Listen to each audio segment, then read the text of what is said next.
আমরা এবার আমাদের ইলাস্ট্রেটরের সাথে আরও যে কিছু টেমপ্লেট রয়েছে সেই টেমপ্লেটসগুলোর সাথে পরিচিত হব এবং একটি ধারণা রাখবো যাতে করে আমরা আমাদের ডিজাইনের ক্ষেত্রে এগুলোর যথাযথ ব্যবহার করতে পারি। টেমপ্লেটসের মধ্যে প্রথমেই ব্ল্যাঙ্ক টেমপ্লেটস নামে একটি ফোল্ডার রয়েছে এবং যার আওতায় বেশ কিছু টেমপ্লেটস আমরা দেখতে পাচ্ছি। ব্ল্যাঙ্ক টেমপ্লেটস হচ্ছে মূলত একেবারে ফাঁকা কিছু টেমপ্লেট যেখানে স্ট্যান্ডার্ড কিছু সাইজ প্রিডিফাইন্ড থাকে, এছাড়াও কিছু শেপ বা মার্কস প্রিডিফাইন্ড থাকে। উদাহরণস্বরূপ এখানে প্রথমেই রয়েছে ব্যানার অ্যাডস। আমি নিউ বাটনে ক্লিক যদি করি আপনি দেখবেন যে এখানে বিভিন্ন সাইজের ব্যানারের জন্য স্পেস এখানে ডিফাইন করা আছে, যেমন 468x600 সাইজের একটি ব্যানার এখানে আমরা দেখতে পাচ্ছি। এখানে 728x60 সাইজের একটি ব্যানার আমরা দেখতে পাচ্ছি। এখানে 300x250 ডাইমেনশনের একটি ব্যানার দেখতে পাচ্ছি। অর্থাৎ স্ট্যান্ডার্ড যে ব্যানার সাইজগুলো হয় ওয়েবের অ্যাডের ক্ষেত্রে বা অন্যান্য ব্যানার ডিজাইনের ক্ষেত্রে সেই স্ট্যান্ডার্ড সাইজগুলো আমরা এখানে দেখতে পাচ্ছি। একইভাবে আমি পুনরায় এই ব্ল্যাঙ্ক টেমপ্লেটসের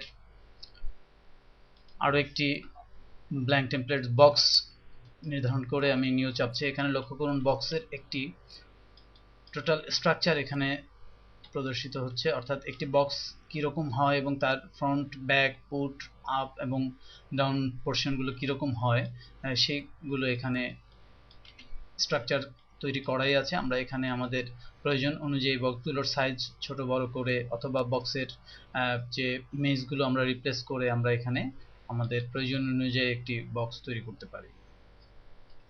আমরা আরও একটি টেমপ্লেটসের সাথে পরিচিত হই। এই ব্ল্যাঙ্ক টেমপ্লেটসের আওতায় এখানে রয়েছে ব্রোশিওর, যেটি মূলত ব্রোশিওর তৈরির জন্য, বিজনেস কার্ড তৈরির জন্য রয়েছে বিজনেস কার্ড।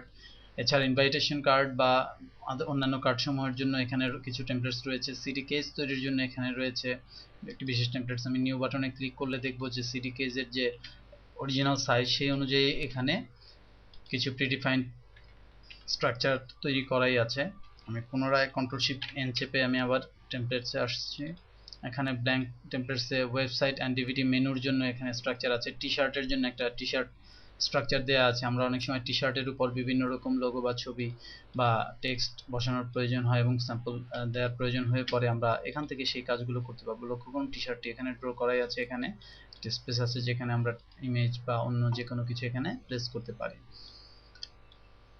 ঠিক একইভাবে ব্ল্যাঙ্ক টেমপ্লেটসের বাইরে আমরা আরও কিছু টেমপ্লেটস দেখতে পাচ্ছি, যেমন এখানে একটি ক্লাব টেমপ্লেটস আছে যেখানে ক্লাব টেমপ্লেটসের ওয়েবসাইট স্ট্রাকচার, তার স্টেশনারি, তার প্রমোশনালস ইত্যাদি বিভিন্ন রকম অপশনস এখানে রয়েছে। আমি যদি ওয়েবসাইটটি ডিফাইন করে নিউ বাটন চাপি আমি দেখব যে ওয়েবসাইট যে ধরনের স্ট্রাকচার হয় সেই স্ট্রাকচারটি এখানে আছে। এখানে কোম্পানির নেম, মেনু, নিচে ফুটার ইত্যাদি বিভিন্ন কিছু আমরা এখানে দেখতে পাবো।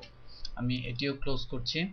আমি কন্ট্রোল-শিফট-এন চেপে আরেকটি টেমপ্লেটস আপনাদের দেখাচ্ছি, সেটা হচ্ছে ফিল্ম ফোল্ডারের মধ্যে এখানে একটি টেমপ্লেটস আমরা দেখতে পাচ্ছি। মূলত এটি ব্যানার টেমপ্লেটস।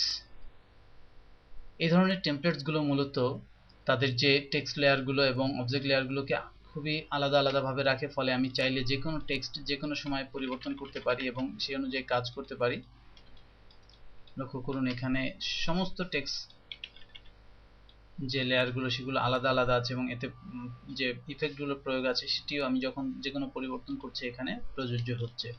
তো এভাবে করে আপনি টেমপ্লেটস ব্যবহার করে আপনার ডিজাইনের কাজকে খুব সহজ করে তুলতে পারেন এবং কিছু কিছু ডিজাইন আছে যেটি আপনি মুহূর্তেই সম্পন্ন করতে পারেন।